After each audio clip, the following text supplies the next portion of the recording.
Hi అండి. నమస్తే. Welcome to simple foods. ఒక్కసారి ఈ కిచిడి చేసుకొని తినండి. టేస్ట్ అయితే అద్దిరిపోతుందండి. పిల్లలైనా, పెద్దలైనా చాలా ఇష్టంగా తింటారు. ఘాటుగా, పుల్లగా టేస్ట్ అయితే చాలా బావుంటుందండి. ఒక్కసారి పెట్టారంటే మళ్ళీ మళ్ళీ అడిగించుకొని తింటారు. అంత బావుంటుంది. వీడియో స్కిప్ చేయకుండా చూడండి. రైస్ అయితే చాలా టేస్టీగా ఉంటుంది. తప్పకుండా ట్రై చేయండి.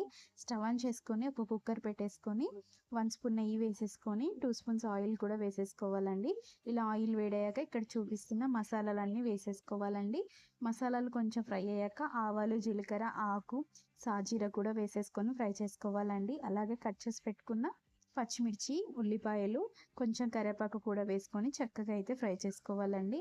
ఇలా కొద్దిసేపు ఫ్రై చేసుకున్న తర్వాత టమాటాలు, క్యారెట్, ఆలుగడ్డ కూడా వేసేసుకొని చక్కగా అయితే మగ్గించుకోవాలండి. ఇలా కలుపుతూ మీ దగ్గర బీనీస్ ఇలా బఠానీస్ కూడా ఉన్నా వేసుకోవచ్చండి. నేనైతే వేయట్లేదు. ఇలా చక్కగా కొద్దిసేపు అయితే మగ్గించుకోవాలండి. ఇలా మగ్గిన తర్వాత పావు టీ స్పూన్ పసుపు, 1 స్పూన్ అల్లం పేస్ట్ వేసేసుకొని కలుపుతూ అయితే ఒక 2 నిమిషాలు మగ్గించుకోవాలండి. పచ్చివాసన పోయే వరకు ఇలా కలుపుతూ చక్కగా మగ్గించుకోవాలి. ఇంట్లో కూరగాయలు లేనప్పుడు కానీ, కర్రీ చేయబుద్ధి కానప్పుడు కానీ ఈ రైస్ చేసుకుంటే చాలా బాగుంటుందండి. ఈజీగా అయిపోతుంది. టేస్ట్ కూడా చాలా బాగుంటుందండి. నేను ముందే రైస్ని వాష్ చేసి పెట్టుకున్నానండి. ఈ రైస్లోకి కొంచెం కందిపప్పు వేసుకున్నాను. ఇప్పుడు ఇలా కూరగాయలన్నీ మగ్గిన తర్వాత ఇందులోకి రుచికి సరిపడా కారం వేసుకోవాలండి. అలాగే కొంచెం ఉప్పు కూడా వేసేసుకొని వాష్ చేసి పెట్టుకున్న రైస్ అంతా వేసేసుకోవాలండి. నేను ఇక్కడ 2 గ్లాసెస్ రైస్ తీసుకున్నాను కాబట్టి 4 గ్లాసెస్ వరకు వాటర్ వేసేసుకుంటున్నానండి. మీకు రైస్ కొంచెం మెత్తగా కావాలంటే ఇంకో గ్లాస్ వాటర్ వేసేసుకోవచ్చు. అలాగే ఒక కప్పు చింతపండు రసాన్ని కూడా వేసేసుకున్నానండి. ఇలా అంతా చక్కగా కలిపేసుకోవాలండి. ఇలా చక్కగా అంతా కలిపేసుకున్న తర్వాత పావు టీ స్పూన్ గరం మసాలా వేసుకోవాలండి.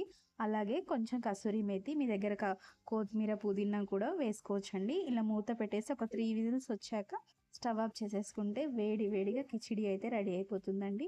చూడండి ఎంత చక్కగా వచ్చిందో కదా. స్మెల్ అయితే చాలా బాగుందండి.